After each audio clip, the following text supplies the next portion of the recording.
आप देख रहे हैं इंडिया टाउन न्यूज, भारत की बात। नमस्कार, आप देख रहे हैं इंडिया टाउन न्यूज और मैं हूं आपके साथ सुधीर मिश्रा। स्वागत है आपका हमारे खास बुलेटिन राजधानी सरकारधानी में, जहां हम आपको छत्तीसगढ़ की महत्वपूर्ण खबरों से रूबरू कराएंगे। तो चलिए बुलेटिन की शुरुआत करते हैं, लेकिन उससे पहले एक नजर आज की हेडलाइंस पर। 2 दिवसीय छत्तीसगढ़ दौरे पर आएंगे केंद्रीय गृह मंत्री अमित शाह। एनएफएसयू और राज्य की फॉरेंसिक लैब की रखेंगे आधारशिला। अभनपुर विधानसभा क्षेत्र में खाद की कमी एक गंभीर समस्या। पूर्व मंत्री धनेंद्र साहू ने एसडीएम कार्यालय में सौंपा ज्ञापन। ब्राउन शुगर की बिक्री करने वाले 2 आरोपी गिरफ्तार। 30 ग्राम ब्राउन शुगर की गई जब्त। अतिरिक्त पुलिस अधीक्षक ने मामले की पुष्टि। गरियाबंद पुलिस ने शुरू किया नया सवेरा अभियान। देवभोग पुलिस ने 1 महीने में 20 से अधिक की कार्रवाई। सैकड़ों लीटर और कच्ची अवैध शराब ताड़ी जब्त। ऑपरेशन प्रयास के तहत मिली सफलता। 13 लाख के इनामी नक्सली दंपत्ति ने किया सरेंडर। 25 साल बाद छोड़ा हथियार। अब खबरें विस्तार से। केंद्रीय गृह मंत्री अमित शाह 22 जून को 2 दिवसीय दौरे पर छत्तीसगढ़ पहुंचेंगे। इस दौरान वह यहां नवा रायपुर अटल नगर में राष्ट्रीय फॉरेंसिक विज्ञान विश्वविद्यालय और राज्य की फॉरेंसिक लैब की आधारशिला रखेंगे। राज्य के उप मुख्यमंत्री विजय शर्मा ने गुरुवार को यह जानकारी दी। डिप्टी सीएम विजय शर्मा ने बताया कि केंद्रीय गृह मंत्री शाह बस्तर क्षेत्र में सुरक्षा बलों के एक शिविर का भी दौरा करेंगे और अपने दौरे के दौरान नक्सल विरोधी अभियानों पर एक बैठक की अध्यक्षता करेंगे। छत्तीसगढ़ के गृह मंत्री विजय शर्मा ने बताया है कि केंद्रीय गृह मंत्री अमित शाह 2 दिवसीय दौरे पर 22 जून को रायपुर पहुंचेंगे और नवा रायपुर में एनएफएसयू और राज्य फोरेंसिक लैब की आधारशिला रखेंगे। उन्होंने बताया कि राज्य सरकार ने नवा रायपुर में एनएफएसयू के लिए 40 एकड़ जमीन आवंटित की है तथा इससे केंद्र द्वारा लगभग 400 करोड़ रुपए की लागत से बनाया जाएगा। मुंगेली पुलिस ने ब्राउन शुगर की बिक्री करने वाले 2 आरोपियों को गिरफ्तार किया है। आरोपियों के पास से 1.5 लाख रुपए कीमत की 30 ग्राम ब्राउन शुगर जब्त की गई है। आरोपी पूर्व में भी हत्या, मारपीट, शराब और गांजा के अवैध बिक्री के मामले में शामिल रहे हैं। पुलिस को सूचना मिली आरोपी पॉलीथीन में 20 ग्राम और 10 ग्राम ब्राउन शुगर रखकर ग्राहकों की तलाश में शहर में घूम रहे थे।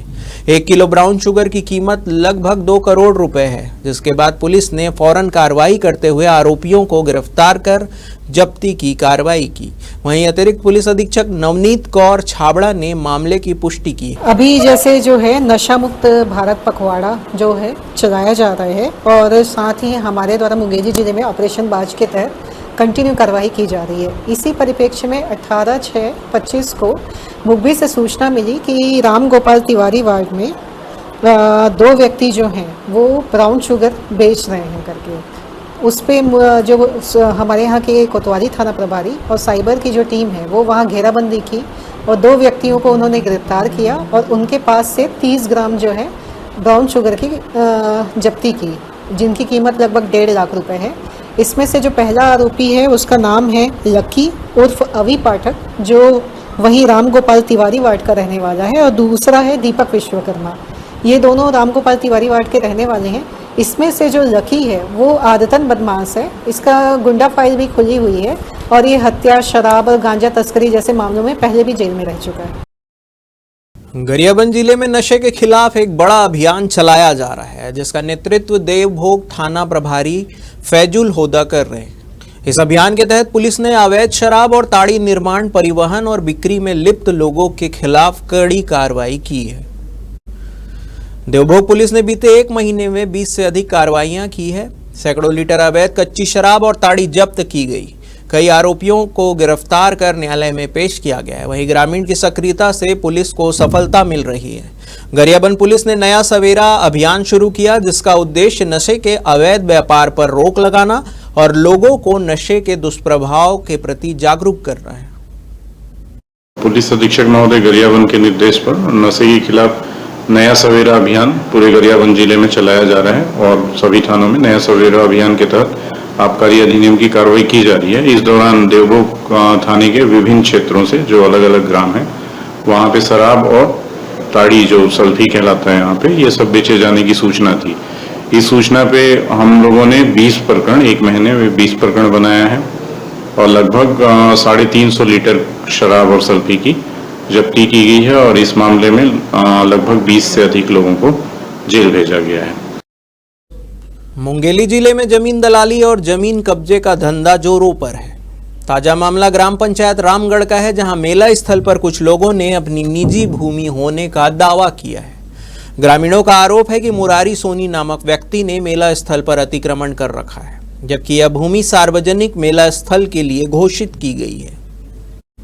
आपको बता दें कि रामगढ़ में स्थित मेला स्थल पर महाशिवरात्रि के दिन भव्य मेले का आयोजन किया जाता है। यह स्थल ऐतिहासिक महत्व रखता है और यहाँ सदियों पुराना गणगेश्वर महादेव का शिवलिंग स्थापित है, जो पूरे मुंगेली जिले में प्रसिद्ध है। ग्रामीणों ने कलेक्टर परिषद पहुंचकर ज्ञापन सौंपा और अतिक्रमणकारियों के खिलाफ कार्रवाई की मांग की। वहीं अतिरिक्त कलेक्टर निष्ठा पांडे ने बताया है कि ग्रामीणों से आवेदन प्राप्त हुआ है और जांच के लिए एसडीएम को भेजा गया है। जांच के उपरांत ही कार्रवाई की जाएगी। सियान पहर ले मेला लगा थे, लगत आज तक आज मैं 68 साल के हो गए, तब तक ले हमारे पूर्वज जमाना के मेला लगा थे। हमारे बाप मन बताए हैं। तो का मांग बर तुमन यहाँ आए? हम मेला के जगह चाहिए। का हो थे मिलक जगह में कब्जा करा थे मुरारी गाँव किया। का कहा थे तुमन ला? मोरेज के थे। हो तो तुमन मांग का करे हो? जमीन हमारे चाहिए कहा था गाँव वाले मन पूरा। हमारे खर्रा घाट मेला लगता है, आदिकाल से लग रहा है, जिसमें कुछ प्रॉपर्टी डीलर लोग उसको ज़बरदस्ती सरकारी ज़मीन को निजी ज़मीन बता करके टुकड़े में बेच रहे हैं और हमारे गणेश्वर महादेव को मतलब बेच चुके हैं और बोलते हैं कि ज़मीन हम लोगों का है, ऐसा करके। और उसमें सीमांकन होना है, जिसमें कुछ ज़मीन मुरारी सोनी का आता है और कुछ ज़मीन आपका झड़ी सोनकर का आता है। इन लोगों टुकड़े टुकड़े करके हमारे महादेव को भी बेच चुके हैं। कौन है इन सब के पीछे? कौन है कब्जा कर रहे, कौन है बेच रहे? इसमें कब्जा कर रहे हैं झड़ी सोनकर और मुरारी सोनी। आप लोग क्या चाहते हैं? हम लोग ये चाहते हैं शासन से कि हम लोगों का जो ज़मीन है धार्मिक स्थल, उसको उनके कब्जा से मुक्त कराया जाए। आज ग्राम पंचायत रामगढ़ के समस्त निवासी आए हैं और अपने मांगों को लेकर के आए हैं।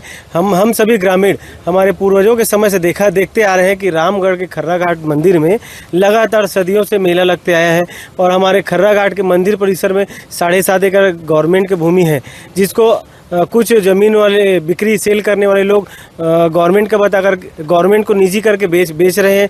और कुछ व्यक्ति, जैसे एक व्यक्ति हैं सोनी जी, जिनके द्वारा कब्जा करने का प्रयास किया जा रहा है, जबकि उनके पूर्वजों के बताने के हिसाब से उनको दूसरा ज़मीन जो है दिया जा चुका है। उसके बावजूद प्रशासनिक कर्मचारियों के सहयोग से पुराने ज़मीन पे भी कब्जा उनका है और वर्तमान ज़मीन पे भी उनका कब्जा है।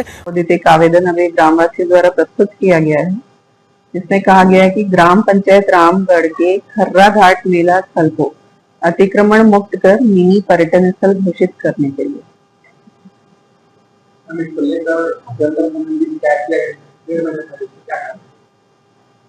आवेदन जांच के लिए एसडीएम को प्रेषित किया गया है। वहां से रिपोर्ट प्राप्त है, उसके पश्चात निर्णय लिया गया।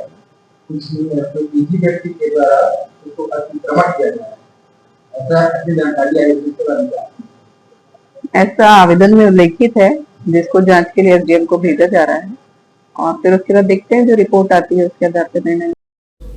महासमुंद कलेक्टर विनय कुमार लंगे ने प्रशासनिक दृष्टिकोण से शासकीय कार्यों को सुचारू रूप से चलाने के लिए तहसीलदार एवं नायब तहसीलदारों का स्थानांतरण किया। इस फेरबदल में 6 तहसीलदार और 1 नायब तहसीलदार शामिल हैं। आपको बता दें कि नमिता मास्कोले को जिला निर्वाचन कार्यालय से तहसीलदार पिथौरा बनाया गया और ममता ठाकुर को तहसील कार्यालय बसना से जिला कार्यालय महासमुंद में संलग्न किया गया है। वहीं भवानी शंकर साव को अतिरिक्त तहसीलदार बागबहारा से जिला कार्यालय महासमुंद में संलग्न किया गया। इसी सूची में और भी नाम शामिल हैं। कलेक्टर ने प्रशासनिक दृष्टिकोण से शासकीय कार्यों को सुचारू रूप से चलाने के लिए ये फेरबदल किया है। वक्त हो चुका है एक ब्रेक का। बने रहिए इंडिया टाउन न्यूज के साथ।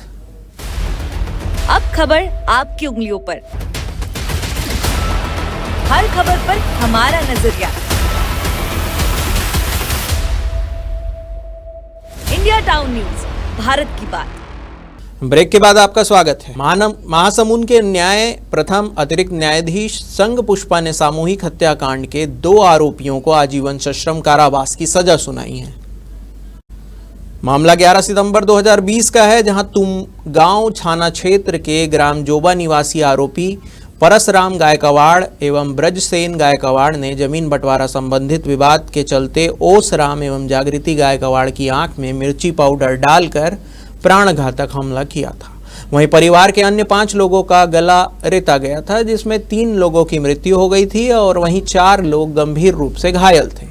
वहीं अब भारतीय दंड संहिता के तहत अंतर्गत 3 लोगों की हत्या के आरोप में आरोपियों को 3 बार आजीवन सश्रम कारावास की सजा सुनाई गई है। महासमुंद सिटी कोतवाली पुलिस और एंटी नारकोटिक्स टास्क फोर्स ने गांजा तस्करों पर बड़ी कार्रवाई करते हुए 16,50,000 का 110 किलो गांजा सहित 2 लोगों को गिरफ्तार किया है। गिरफ्तार आरोपियों में से एक वाहन और एक मोबाइल बरामद किया गया है। सिटी कोतवाली पुलिस से मिली जानकारी के अनुसार पुलिस को मुखबिर से सूचना मिली कि एक DI वाहन में 2 व्यक्ति गांजा भरकर अवैध रूप से महासमुंद थाना क्षेत्र से गुजरने वाले हैं। मुखबिर की सूचना पर सिटी कोतवाली पुलिस और एंटी नारकोटिक्स टास्क फोर्स ने एक वाहन को रोककर जांच की। तब जाकर पता चला कि पुलिस को वाहन में बने एक चैम्बर में 110 किलो गांजा बरामद कर शाहरुख खान और आकाश कोसरे को गिरफ्तार कर लिया गया है। अभनपुर विधानसभा क्षेत्र में खाद की कमी एक गंभीर समस्या बन गई है, जिससे किसान परेशान है। पूर्व मंत्री और विधायक धनेंद्र साहू ने SDM कार्यालय में ज्ञापन सौंपकर 1 सप्ताह के भीतर खाद की कमी दूर करने की मांग की है। अगर ऐसा नहीं होता है तो वे सभी सोसाइटी में ताला लगाने की चेतावनी दे रहे हैं।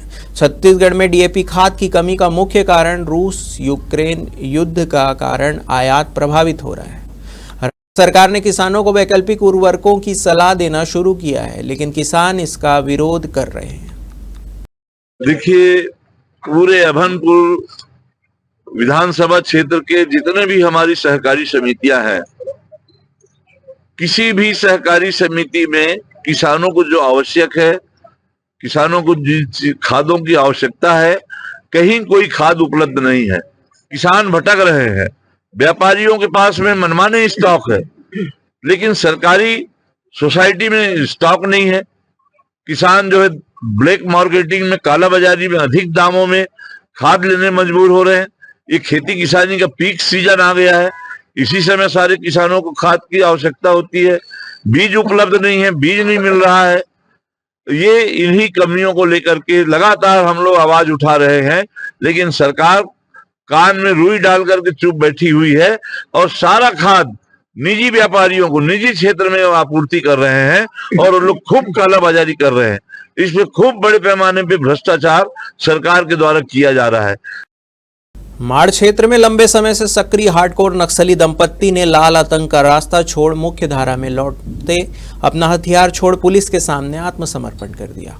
नक्सली दंपत्ति को सरेंडर करने से मोहला मानपुर पुलिस द्वारा नक्सल विरोधी अभियान के तहत चलाए जा रहे अभियान को एक बड़ी सफलता मिली है।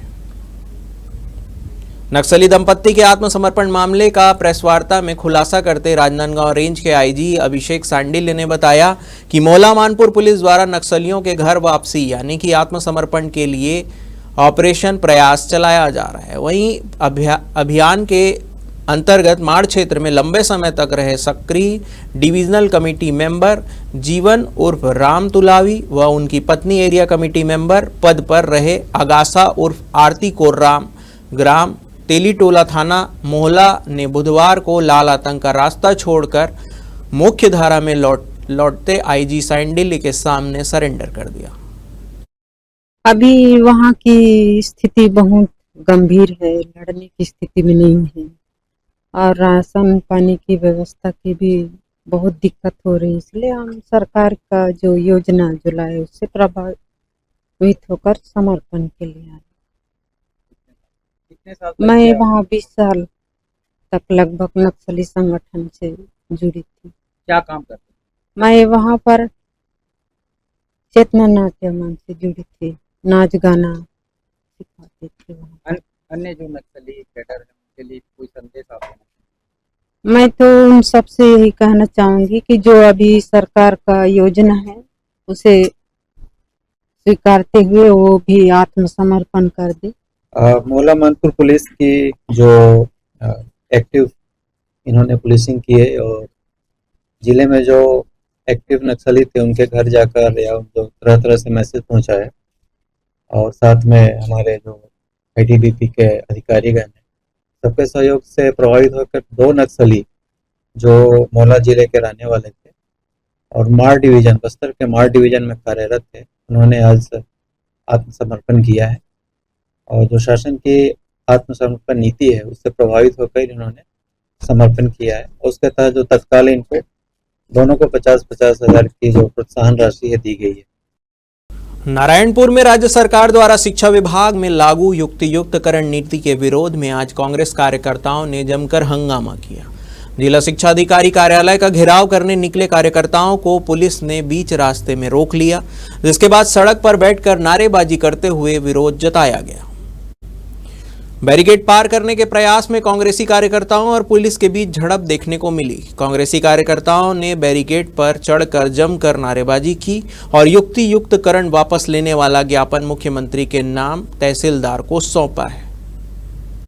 जिस तरह से शायद सरकार ने बेरोजगारों के साथ धोखा किया है और जो शिक्षक बेरोजगार के साथ धोखा किया है और जो रोजगार के लिए जो षड्यंत्र रचा था रोजगार समाप्त करने के लिए, वो बहुत बड़ा षड्यंत्र है। कांग्रेस पार्टी लगातार इनका विरोध करेगी और आगे भी हमारे प्रदेश कांग्रेस कमेटी से निर्देश आएगा, जिला स्तर से निर्देश आएगा, तो हम आगे भी इसमें आंदोलन करेंगे। आंदोलन करके सरकार को, भाजपा सरकार को उखाड़ फेंकने का काम करेंगे।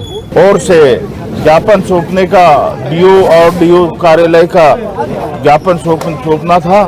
आज युक्तियुक्तकरण के नाम से जो छत्तीसगढ़ की सरकार, बीजेपी के साय सरकार, युक्तियुक्तकरण के नाम से शिक्षकों को, एकल शिक्षकी शालाओं को बंद करने की दिशा में काम कर रही है। इसी तरह बेरोजगारों के साथ भी खिलवाड़ हो रही है। तो इस तरह से हम आज DO कार्यालय का घेराव किए थे और दुर्भाग्यवश आज बीच रास्ते में ही बैरिकेड लगा करके पुलिस द्वारा रोका गया। और हमारे खास बुलेटिन राजधानी सरकार धानी में फिलहाल इतना ही। तमाम खबरों के लिए बने रहिए इंडिया टाउन न्यूज के साथ। नमस्कार। आप देख रहे हैं इंडिया टाउन न्यूज, भारत की बात।